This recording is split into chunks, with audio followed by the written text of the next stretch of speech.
Nashik road Ramnagar येथील शिक्रेवाडी परिसरात घडलेल्या एका भीषण अपघातानं पुन्हा एकदा रस्त्यांच्या दुरावस्थेकडे लक्ष वेधलंय।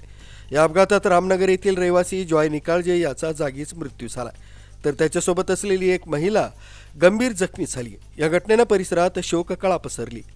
प्रशासनाच्या निष्काळजीपणावर संताप व्यक्त होतोय। प्राप्त माहितीनुसार जॉय निकाळजे आणि त्यांच्यासोबत असलेली एक महिला वाहन क्रमांक MH15 HJ 2190 वरून प्रवास करत होते। शिक्रेवाडी येथील स्पीड ब्रेकरवर त्यांचं वाहन हळू झालं असताना मागून येणाऱ्या कंटेनरनं क्रमांक CG13 BC 9281 जवळ वाहनाचा तोल गेला आणि जॉय निकाळजे कंटेनरच्या मागील चाकाखाली येऊन जागीच गतप्राण झाला। त्यांच्यासोबत असलेली महिला गंभीर जखमी झाली असून तिला तातडीनं रुग्णालयात दाखल करण्यात आलं। अपघातानंतर शिवसेना उपमहानगर प्रमुख विक्रम कदम यांनी प्रशासन आणि कंत्राटदारावर तीव्र टीका केली आहे।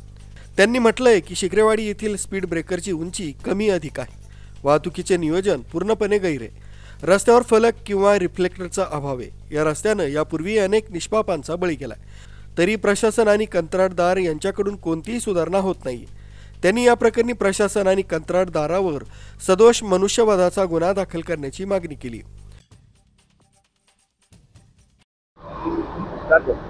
नाशिक पुणे महामार्गावरती शिक्रेवाडीच्या स्पीड ब्रेकरवरती आता एक छोटासा अपघात झालेला आहे। छोटासा म्हणजे अतिशय दुर्दैवी घटना त्या ठिकाणी घडली आणि जॉय निकाळजे या तरुण मुलाचा त्या ठिकाणी अंत झालेला आहे। एक होतकरू मुलगा त्या ठिकाणी गेलेला आहे, परंतु प्रशासनाचा निष्काळजीपणा यामध्ये सविस्तर दिसतोय।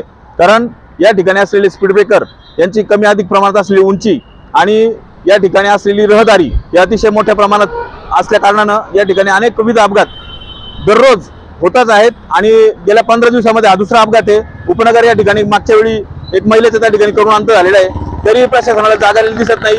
आपण बघू शकता की या रस्त्यावरती कुठले रिफ्लेक्टर नाही, कुठल्याही प्रकारच्या स्पीड ब्रेकरच्या संदर्भात असलेले फलक त्या ठिकाणी नाही आहेत किंवा या ठिकाणी असलेले जे काही स्पीड ब्रेकर आहेत त्या ठिकाणी पट्टे नाही आहेत आणि वाहतुकीचं नियोजन कुठल्याही प्रकारचं या ठिकाणी दिसत नाही। त्यामुळे मोठ्या प्रमाणामध्ये या ठिकाणी अपघात होत आहेत आणि त्याची परिणाम म्हणून अनेक लोकांचा या ठिकाणी हातनाक जीव जातोय आणि याची जबाबदारी घेणार कोण?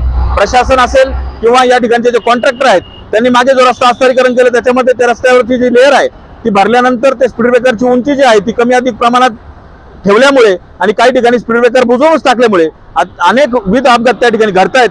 मी प्रशासन आणि या ठिकाणी कॉन्ट्रॅक्टरला डायरेक्ट जबाबदारच धरतोय, त्यांनी या घटनेची जबाबदारी घ्यावी आणि मला तर असं म्हणायचं की पोलिसांनी या ठिकाणी कॉन्ट्रॅक्टर आणि प्रशासनावरती सदोष मनुष्यवधाचा गुन्हा दाखल केला पाहिजे अशी या ठिकाणी मी मागणी करतो।